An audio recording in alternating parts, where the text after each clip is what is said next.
আজি ৰাজ্যত পঞ্চায়ত আৰু গ্ৰামোন্নয়ন বিভাগৰ ঠিকা ভিত্তিক কৰ্মচাৰীসকলে ৰূপায়ণ কৰিছে ধৰ্মঘট। মংগলদৈ আৰু চিপাঝাৰতে ধৰ্মঘট কাৰ্যসূচী ৰূপায়ণ কৰে পঞ্চায়ত আৰু গ্ৰামোন্নয়ন বিভাগৰ ঠিকা ভিত্তিক কৰ্মচাৰীসকলে।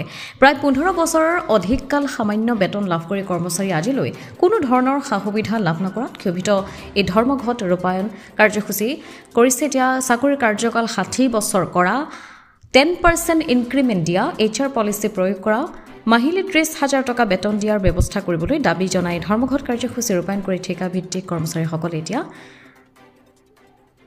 এক প্ৰকাৰৰ হুংকাৰৰ সৃষ্টি কৰিছে। পঞ্চায়ত আৰু গ্ৰামোন্নয়ন বিভাগৰ ঠিকা ভিত্তিক কৰ্মচাৰীৰ আমি অসমত প্ৰায় 8,000 কৰ্মচাৰী আছোঁ। এই 8,000 কৰ্মচাৰী আজি প্ৰায় 15-16 বছৰৰ পৰা কম পাৰিতোষিকত আমি কাম কৰি পৰিয়াল চলাব লগা হৈছে। তাৰ কাৰণে আমি 2 বছৰৰ মূৰে মূৰে এনেকৈ নিজৰ নিজৰ কাৰ্যালয়ৰ সন্মুখত ত্ৰিপাল পাৰি বহি পেলাই ধৰ্মঘট কৰিবলগীয়া কাৰ্যই আমাক অতি দুখ লগাইছে। কাৰণ আজিৰ এই অসমত আমি যদি কৰ্মচাৰীসকলে নিজৰ প্ৰাপ্য বিচাৰি ত্ৰিপালত বহি আন্দোলন কৰিব লাগে, তাতকৈ আৰু আমাৰ দুখ নাই। আমি অসম চৰকাৰক বিনম্ৰতাৰ অনুৰোধ জনাই আহিছিলোঁ যে আমাৰ কৰ্মচাৰীসকলক সম কামৰ সমবেতন দিয়ক, 60 বছৰলৈকে চাকৰিটো সুনিশ্চিত কৰক, আমাৰ যি PFৰ ব্যৱস্থা সেই PFৰ ব্যৱস্থাটো আমাক প্ৰদান কৰক, আমাৰ মেডিকেলৰ সুব্যৱস্থা কৰি দিয়ক, আমাক ইঞ্চুৰেঞ্চৰ সুবিধা কৰি দিয়ক। কিন্তু আজিলৈকে আমি এই দিনে ৰাতিয়ে কাম কৰি এই বিভাগটোত আমাৰ যি কাম, এই কামৰ জৰিয়তে অসম চৰকাৰে আজিলৈকে বিভিন্ন ক্ষেত্ৰত বাহ ল'ব পৰা হৈছে।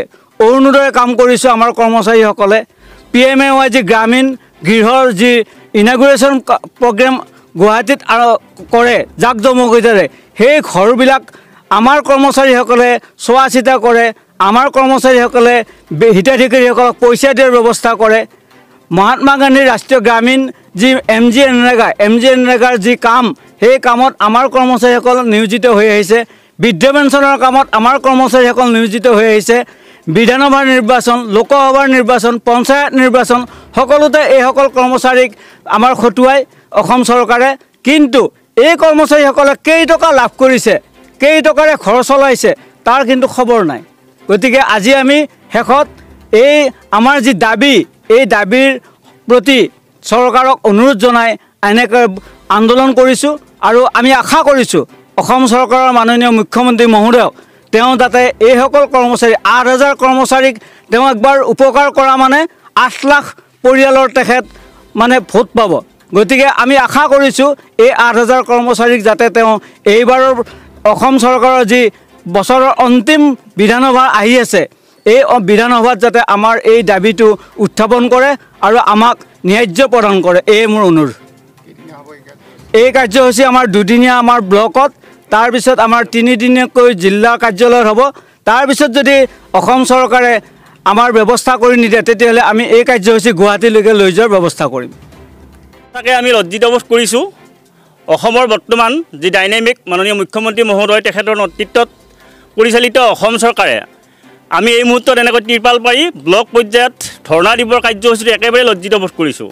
আৰু ইয়াতকৈ লাজৰ কথা নাই। বিভিন্ন বিভাগত মুখ্যমন্ত্ৰীয়ে তৎপৰতাই যিবিলাক সিদ্ধান্ত গ্ৰহণ কৰে, সেই ক্ষেত্ৰত আমাক পঞ্চায়ত বিভাগত কৰ্মৰত ঠিকাভিত্তিক কৰ্মচাৰীৰ ক্ষেত্ৰত এক মাহিয়াৰ দৃষ্টিৰে চোৱাৰ আমাৰ পৰিলক্ষিত হৈছে। আমি অনুভৱ কৰিছোঁ যে বাকী ডিপাৰ্টমেণ্টৰ কৰ্মচাৰীৰ ক্ষেত্ৰত যিখিনি বিভাগীয় দায়িত্ব তেওঁলোকে সমাপন কৰিবলৈ চেষ্টা কৰে, কিন্তু পঞ্চায়ত বিভাগত আমাৰ বিভাগীয় ঊৰ্ধ্বতম কৰ্তৃপক্ষ আজিলৈকে পঞ্চায়তত কৰ্মৰত ইমানখিনি কৰ্মচাৰীৰ ক্ষেত্ৰত কোনো সুব্যৱস্থা ল'বলৈ সক্ষম হোৱা নাই। আৰু তাৰ পৰিপ্ৰেক্ষিতত আমি এই বৰ্তমান চৰকাৰৰ শেষৰ পৰ্যায়ত আমি এনেকুৱাকৈ প্ৰতিবাদ কৰিবলৈ আগবাঢ়িব লগা হৈছে।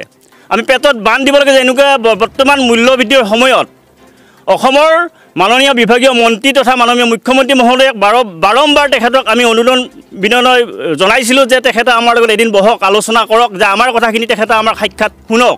কিন্তু আজিলৈকে তেখেতে আমাক আমন্ত্ৰণ জনোৱা নাই তেখেতৰ কাৰ্যালয়লৈ। এইটো আমি সঁচাকৈ ক্ষোভিত অনুভৱ কৰিছোঁ।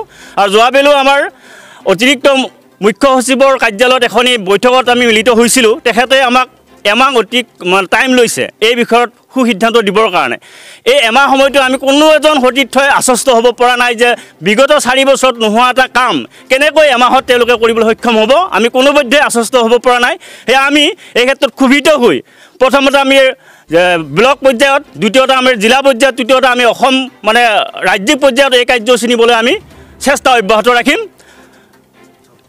মংগলদৈৰ পৰা জয়দেৱ ডেকাৰ ৰিপৰ্ট অমৃত নিউজ 24/7 অমৃত প্ৰবাহ অসমীয়া সাপ্তাহিক কাকতৰ ডিজিটেল সংস্কৰণ অমৃত নিউজ সত্যৰ সন্ধানত অমৃত নিউজ